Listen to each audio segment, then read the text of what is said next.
Thank you for listening to the Speaking Out on Sex Abuse podcast with hosts Clara and Jimmy Hinton. If you're new to the podcast, please subscribe and share so you never miss an episode. Android users can find us and subscribe on your Play Music app. Apple users can find us and subscribe on Apple Podcasts. You can find us on Stitcher. You can follow us on Spreaker. And you can find the podcast on jimmyhinton.org and findingahealingplace.com. Please rate our show, subscribe, and share so that we can spread the word. Let's get into the show. Welcome to this week's podcast with host Jimmy Hinton. And Jimmy's old mom, Clara. Old and fragile. Yes, there you go. So we have lots to talk about this episode. The world is shut down. My kids are upstairs. You may hear them interrupt while we're doing this podcast, and we just have to kind of make do. So, and we will. We will, absolutely. Yes.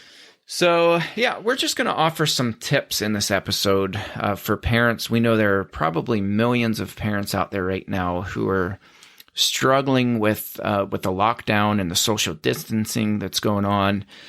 You have a lot of states in this national emergency who are putting orders out. Pennsylvania is one of those states. We have orders to basically be on lockdown.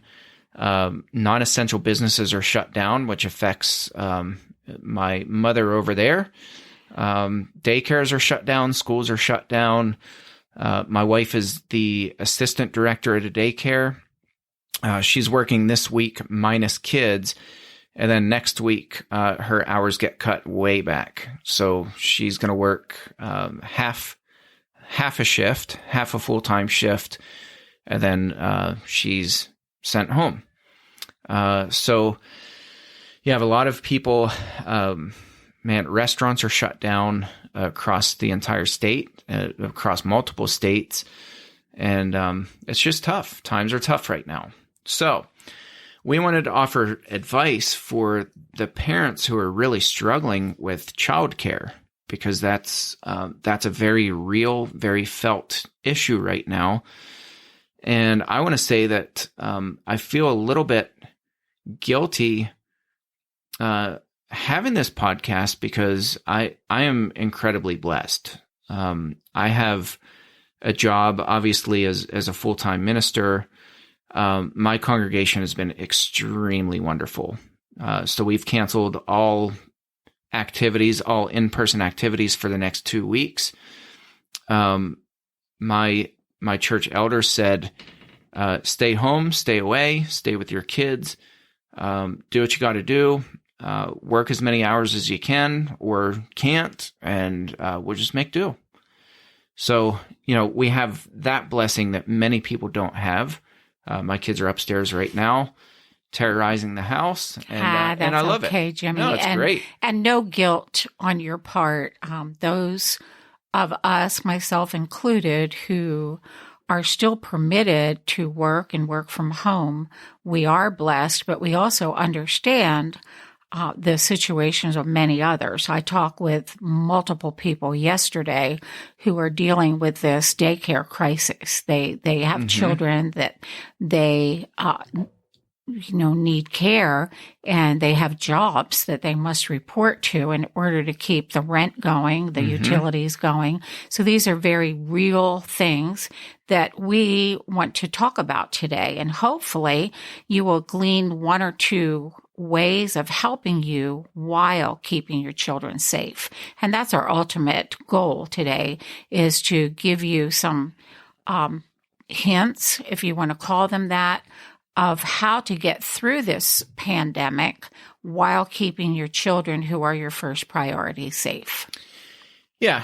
It's incredibly challenging on a whole lot of different levels because, there are many single parents who they have to work to keep the lights on, to pay the bills. They have to work. They can't afford to miss one day, let alone, weeks and possibly months. Right. We have no idea how long this thing is going to drag out. And that poses so many challenges for so many people. And it's just really difficult. But, I hate that my mind went here, but when you know how child predators think, the very first thought that I thought of weeks ago, whenever this all first started happening, was, my goodness, is this a predator's paradise? It is. Jimmy and I talked about that a few moments ago. This is just sheer perfection for predators. Oh, they're waiting. They're opportunistic. They're in line just with their resumes and all their letters of references, and they're ready to hand them out and to volunteer to offer to help kids. And I'm already seeing all these posts on social media that people are just ready to jump in. And we understand there are people that have to work, and we'll watch your kids. We'll help out anywhere that we can. We'll be happy to babysit your kids. In fact, we can babysit big groups of kids if you want. They're just all over the place. So we're going to kind of walk people through, and we divided this up into a list of do's, things that we would recommend that people do, and then a list of do nots, things that we would not recommend that people do in desperation. So I guess we'll start with the do nots, just because it's really important to assess the risk right now. And what we don't want to see happen is parents who are just absolutely desperate because their livelihood depends on them keeping their job. And then they just shuffle their kids off to whomever. And we just don't want to see people do that and put their kids at that level of risk. So number one, the thing that we recommend you do not do is to just let anybody babysit your kids. I know it's very tempting. When you're already exhausted from working long shifts, especially if you're a single parent, man, the last thing that you feel like doing is to vet people to be babysitting your kids. Do not fall into that trap of just letting anybody babysit your kids. It is incredibly tempting and enticing, and it's incredibly dangerous. Your thoughts on that? Jimmy, I'm right there with you. As a mother who went through not a pandemic, but periods of crises where we had epidemics sweep through, there were moments when our finances were critical, where we needed that extra income, where it would have been very convenient to say to Joe Schmo or Joe Sue, yeah, go ahead and watch my kids, because there were plenty of volunteers out there. Mm-hmm. But the caution is, don't do it, because we know when we are being sensible and when we are taking time, that step back to really think, that this is how predators are thinking. Mm-hmm. Their minds Absolutely. Are going full speed right now. And Jimmy and I are not being overly critical. We're being just factual. We've had podcast after podcast after podcast with facts that this is what predators are looking for. They are looking for opportunities like this. So as exhausted as you might feel, as lacking in income as you may be, you need to step back, pause, take that time to think it through. And we're going to give some very helpful, very, very helpful things you can do as a parent to make sure your children stay safe. Okay, the number two thing that we do not recommend is hiring men. I know this sounds sexist. It is not sexist. This is a statistical matter. The vast majority of child sexual abusers and even domestic violence, they are male. Whether you like that or not, that's a fact. In a time of desperation, that is not the time to hire a male. That is not to say that you never hire a male. At the daycare that my wife manages, they've had, on very small occasion, they've had men apply, men work there. One of my good friends worked there. He's now a police officer and just a great, great guy. And when he was there, it just added a lot of stability and, to these kids who don't have male role models in their lives. And this guy, he's a really, really, really good guy. And I thought that we really missed out big time whenever he left the daycare center and pursued a different profession.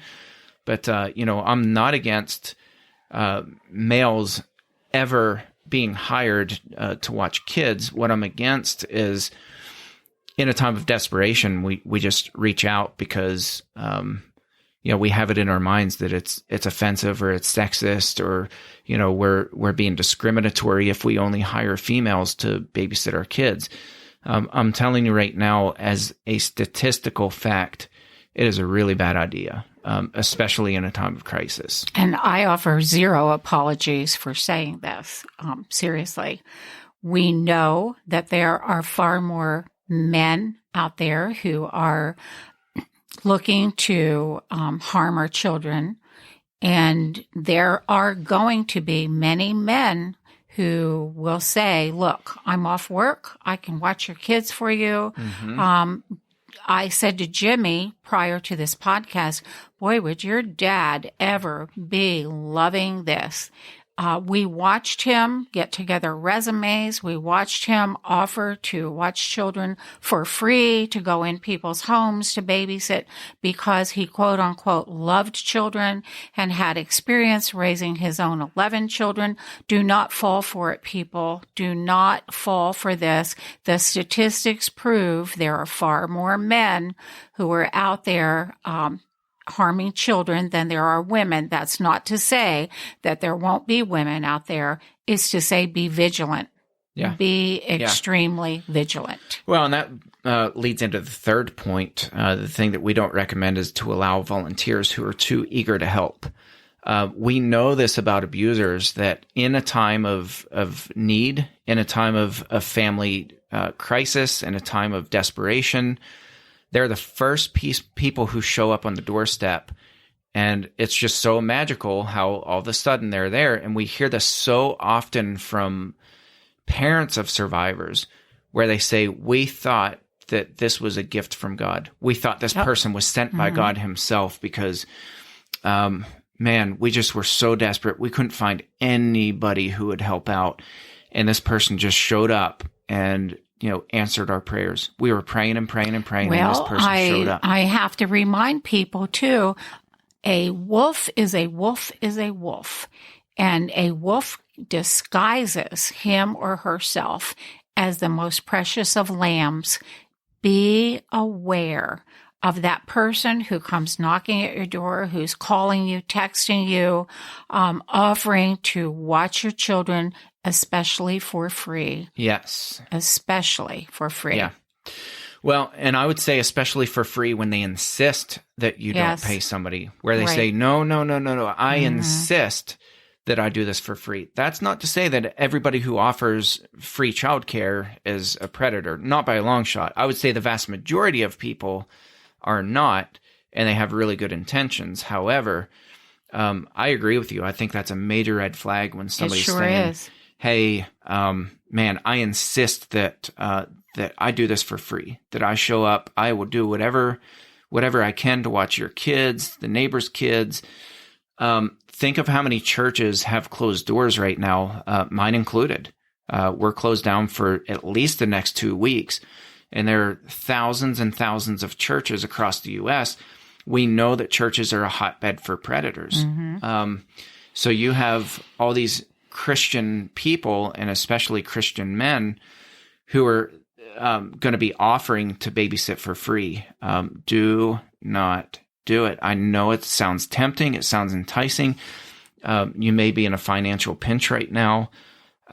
Just be careful. Number 4, don't quit your job.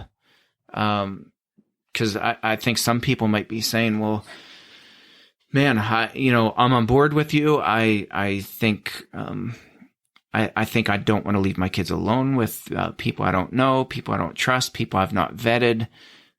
So I don't have any other choice. I need to quit my job.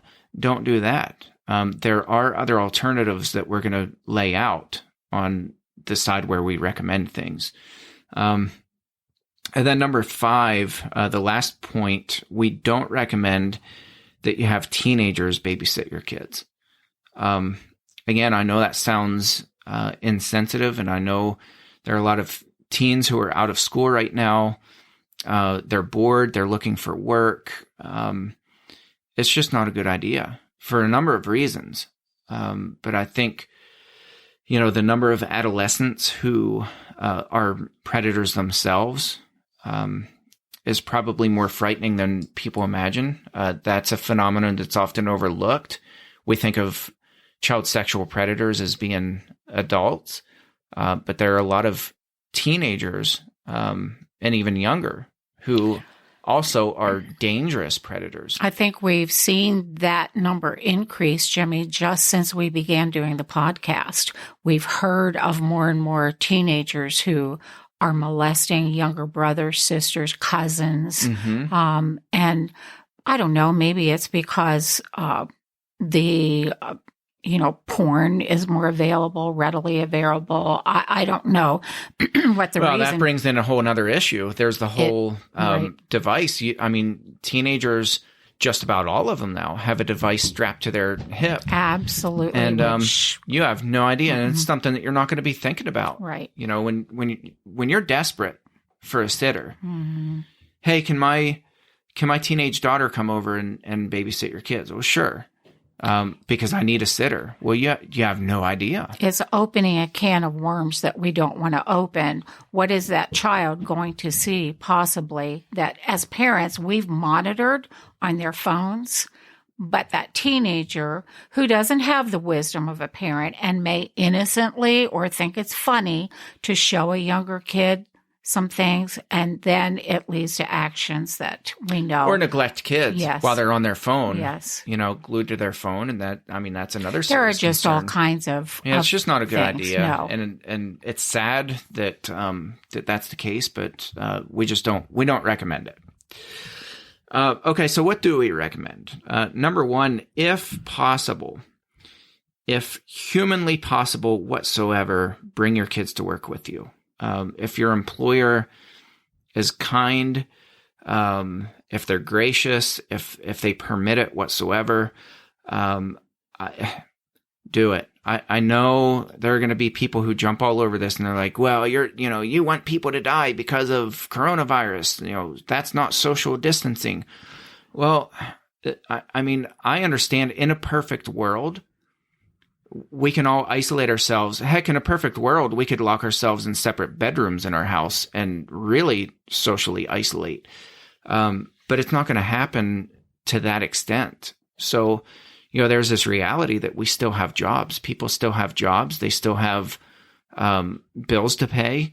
And if they don't, they're going to be out of their home. They're going to be homeless. Right. That's and a what reality. I'm hearing are employers are understanding more and more the criticalness of parents working during this crisis that we have.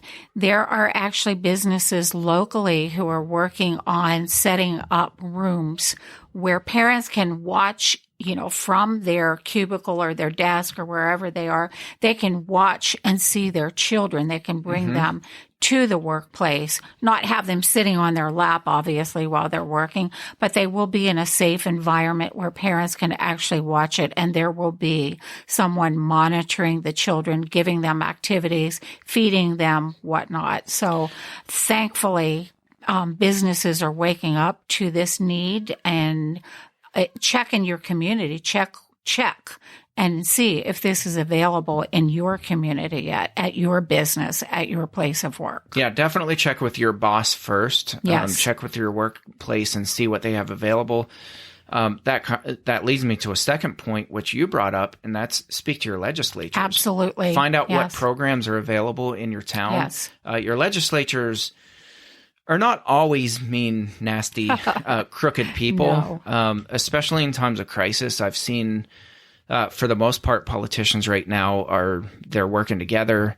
I'm actually pretty proud that our politicians are putting all the garbage aside, and for the first time in a long time, they're acting like adults. A lot of them. Amen. And they want to help people. They really do. Right now, they want to help people.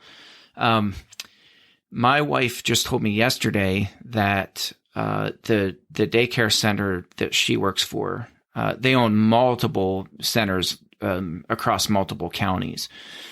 And they just spoke to the governor, the governor's office, and they got a special exemption to open one of their centers for children of medical staff. So doctors, nurses, it's only medical staff. Their children are allowed to go to this daycare center. That is wonderful. But they understand, like doctors, we can't manage this right now without our doctors and nurses. We just can't do it. And so our governor graciously granted an exemption that they were able to keep one of their centers open. So talk to legislatures. They will help. Be sure to be looking for programs in your community. I know within our community, we have established a list of qualified daycares. Now, of course, they are not working right now. However, we have a central number that we can call for help within our community. It's actually in the building where I previously worked, and it's wonderful. That hub will give you information as to what's available and what is not for daycare. I know for a fact that right now within our community, there are legislators, there are community daycare workers, are staffing working together to come up with a plan for our community. So there again, check, see what's available. Don't be afraid to make that phone call or two, because there usually is a central number within a county where you can call and simply say, what do we have available for taking care of our children while we work? So use that information, use that phone number. Absolutely. So that's number 3. We recommend looking for programs within your community. Number 4, I would say this is really important too. If you are going to hire somebody, if you have the money to hire somebody to sit your kids at home, again, I am sympathetic to the social distancing. At the same time, you also need a sitter for your kids. You just have to. If you have to leave the home to go to work, consider hiring qualified daycare workers who are out of work right now. My wife and her boss, the director, my wife is the assistant director, they sent the vast majority of their employees home, and that's non-voluntary. They just had to go. And until the center opens back up, the center didn't have money to pay them, unfortunately. And so that they're on unemployment. However, they have all of their criminal background checks. They have to have, I forget how many hours it is. It's a couple thousand hours that they have to have that's mandated by the state of Pennsylvania before they can be alone with a child. So until they get their couple thousand hours, they cannot be alone with any child in the center, period. And that's a state regulation.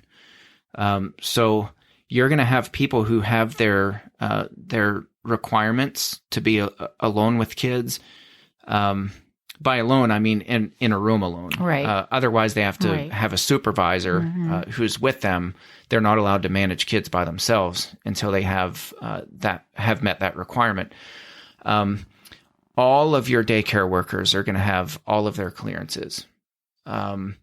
Make sure that those are current. Make sure that you call their boss. My wife would be more than happy to receive phone calls from parents asking about employees. Jimmy, I think that's an excellent idea. And as I'm thinking here, maybe to cut down on expense, you would go together with 3 or 4 families from the daycare and see if there is a worker who would be willing to watch them trade off in homes where you have, I know your children are friends with the other children in daycare.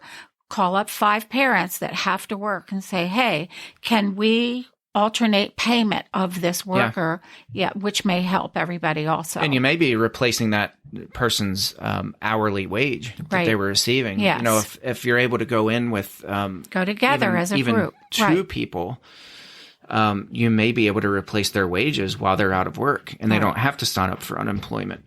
I would also recommend that if you call a center and talk to one of the bosses there, ask them if they have a list of 3 top employees that they would recommend.